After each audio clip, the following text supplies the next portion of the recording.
আহ আতাউল হক আপনি লিখেছেন, আমি মিষ্টির দোকানে চাকরি করি। মিষ্টি এবং জিলাপি মাপার সময় কার্টুন সহ মাপা হয়। শরীরের দৃষ্টিতে এটা কি জায়েজ হবে? কার্টুনের ওজন প্রায় 50 গ্রাম। দেখুন, ইচ্ছাকৃতভাবে কার্টুনের নিচে আপনার শক্ত আপনার কাগজ টাগজ ইত্যাদি দিয়ে, একটা হলো যে মিষ্টির সংরক্ষণের জন্য যদি দেওয়া হয়ে থাকে সেটা যতটুকু প্রয়োজন ততটুকু, আরেকটা হলো যে ইচ্ছাকৃতভাবে ভারী কাগজ ইত্যাদি দিয়ে ওজন বাড়ানো হয় এবং মিষ্টি বিক্রি করা হয়। তো সেরকম প্রতারণা করা হলে সেই দোকানে আপনার চাকরি করা জায়েজ হবে না, এবং সেরকম মিষ্টি বিক্রি করা আপনার জন্য জায়েজ হবে না, কারণ এটা সুস্পষ্ট প্রতারণা।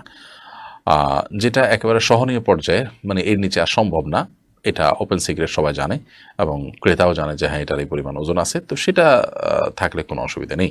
50 গ্রামটা সেই জন্য সেক্ষেত্রে সহনীয় কিনা আমি পুরোপুরি শিওর না। যদি এটা সহনীয় হয় এবং এর নিচে আর সম্ভব হয় না, তাহলে সেক্ষেত্রে নিশ্চয়ই ক্রেতা এটাকে মেনে নিয়ে কিনছেন, সেই হিসাবে আপনি এটা বিক্রি করতে পারেন বা দোকানে চাকরি করতে পারেন।